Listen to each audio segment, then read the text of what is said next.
اسامہ سمرو صاحب کراچی سے پوچھتے ہیں، حضرت استاد محترم، جو لوگ مکہ مکرمہ اور مدینہ منورہ سے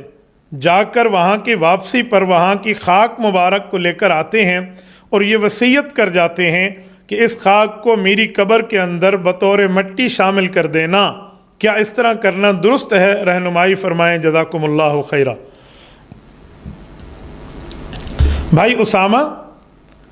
تبرک کے طور پہ بابرکت ہونے کے لیے تو کئی طرح کے معاملات ہیں، صرف مٹی کی بات نہیں ہے۔ آپ وہاں کی مٹی کی عزت کرتے ہیں، احترام اپنے دل میں رکھتے ہیں، تو یہ تبرک کافی ہے۔ آپ اس کی مٹی کو لے کر آئیں گے اور کہیں گے وہ مٹی میرے ساتھ میری قبر میں شامل کر دیں، میں اس کو حرام اور غلط اور آپ کو گناہ گار تو نہیں کہوں گا، غیر مناسب ضرور کہوں گا۔ ہمارے علماء کرام نے، ہمارے اہل اللہ حضرات نے، اللہ والوں نے یہ بات ہمیں سمجھائی ہے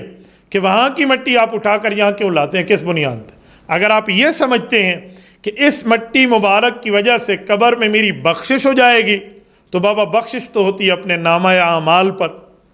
بخشش تو ہوتی ہے اپنی نیکیوں پر، بخشش تو ہوتی ہے اپنی بھلائیوں اور اچھائیوں اور اپنے اچھے اعمال کی بنیاد پر۔ نیک عقیدے، نیک عمل، ٹھیک عقیدہ، ٹھیک عمل، اس کی بنیاد پہ بخشش ہوتی ہے۔ یوں تو نہیں ہے کہ کوئی بابرکت چیز اگر آپ قبر میں رکھ دیں تو اس کی بنیاد پہ آپ کی بخشش ہو جائے۔ ہاں، یہ ہے کہ اس سے مزید عزت، مزید احترام، مزید مرتبہ ان اعلیٰ درجے کی شخصیات کا بڑھ جاتا ہے جن کو رب کریم نے اپنے ہاں مقبول کا درجہ دیا ہوا ہے۔ ڈائریکٹ رسالت مآب علیہ الصلوۃ والسلام سے جس چیز کا تعلق ہو اس کو قبر پہ رکھنے کے لیے تو روایات ہمیں ملتی ہیں، لیکن آپ مکہ مکرمہ کی کسی جگہ کی مٹی اٹھا کے آ جائیں، مدینہ طیبہ کی کس جگہ کی مٹی اٹھا کے آ جائیں اور کہیں ڈالیں، اس طرح کے واقعات نہیں ملتے۔ مثلا کاتب الوحی رسالت مآب صلی اللہ علیہ وآلہ وسلم کے ہم زلف حضور پاک علیہ الصلوۃ والسلام کی بیوی ام المؤمنین حضرت ام حبیبہ رضی اللہ عنہ کے بھائی حضرت معاویہ بن ابی سفیان رضی اللہ عنہ، صحابی بن صحابی، صحابی بن صحابیہ، یہ شخصیت، ان کے پاس رسالت مآب علیہ الصلوۃ والسلام کے ناخن مبارک کٹے ہوئے تھے۔ ایک روایت میں رسالت مآب علیہ الصلوۃ والسلام کے سر مبارک کے بال مبارک موجود تھے۔ انہوں نے فرمایا تھا یہ قبر میں میرے اوپر رکھ دینا، پھر مجھے میرے اللہ کے حوالے کر دینا۔ ڈائریکٹ جن چیزوں کا رسالت مآب علیہ السلام سے تعلق ہے، ان چیزوں کو اپنی قبر پہ رکھنے پر تو یہ ان حضرات کا ذوق موجود ہے، لیکن اس کے علاوہ آپ کسی اور جگہ کی مٹی صرف اٹھا کر، میرے خیال میں ایسی بات کا کہیں ثبوت نہیں ہے کہ میں آپ کو کوئی جائز۔ ہاں ڈائریکٹ ہو نا، پھر کوئی اور۔ مثلا میں مثال دیتا ہوں، آپ نے جس احرام کے ساتھ عمرہ اور حج کیا ہے، آپ نے وہی کپڑا اپنے پاس رکھا ہوا ہے، وہ آب زمزم اس کے پانی اس پہ لگا ہوا ہے، روضہ پاک کی دیوار سے مس ہے، میں کہوں گا بابرکت ہے، مبارک ہے، آپ اس کو اپنا کفن بنا لیجئے، انشاءاللہ تعالی ایمان کے ساتھ آپ کو مزید یہ اچھائی بھی ملے گی۔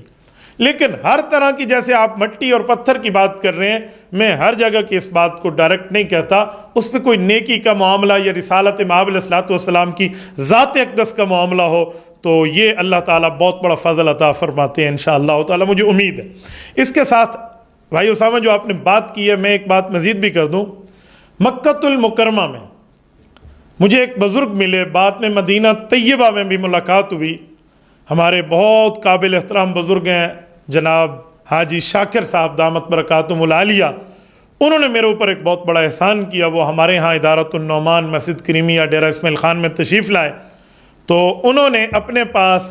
رسالت مآب علیہ الصلوۃ والسلام کا روضہ اقدس میں صفائی میں جانے والے خوش قسمت آدمی کا جبہ اپنے پاس رکھا ہوا تھا۔ یعنی وہ جو روضہ پاک کے خادم ہیں، غالباً شیخ احمد صالح نور رحمہ اللہ اور ان کے چھوٹے بھائی اور یہ جو لوگ جو جاتے تھے جب، تو ان کے جسم پہ صفائی کے وقت جو جبہ ہوتا، جو رومال ہوتا اور جو پگڑی وغیرہ ہوتی، تو وہ انہوں نے اپنے ساتھ لائے، میرے سر پہ رکھی، مجھے جبہ بھی پہنایا، میں نے اس میں گفتگو بھی کی ہے، شاید وہ آ بھی جائے منظر عام پہ۔ تو انہوں نے پھر مجھے کہا کہ میرے پاس صفائی کا کپڑا موجود ہے روضہ پاک کا، اور وہ میں آپ کو آپ کے لیے دوں گا، آپ اس کو اپنے ساتھ اپنی قبر میں بطور کفن رکھوانا چاہیں یا بطور جیسے رکھوانا چاہیں انشاءاللہ تعالی، یہ مجھے بھی انتظار ہے۔ آپ دعا فرمائیں رب کریم ان کو بھی یہ توفیق عطا فرمائے، میری ایک عرصے سے ان سے ملاقات نہیں ہے، اللہ تعالیٰ ان کو سلامت با کرامت رکھے۔ تو اس طرح کی ڈائریکٹ چیز ہو نا تو پھر مزہ بھی آتا ہے۔ آپ مدینہ طیبہ کی کسی جگہ کی مٹی اٹھا کے آ جائیں گے تو مبارک جگہ تو ضرور ہے، لیکن میں اس کو اس درجے پہ کہوں جیسے صحابہ کرام کے لیے یا ذات اقدس صلی اللہ علیہ وسلم کے ڈائریکٹ کا معاملہ ہے، تو اس طرح کا پھر ثبوت نہیں ملتا۔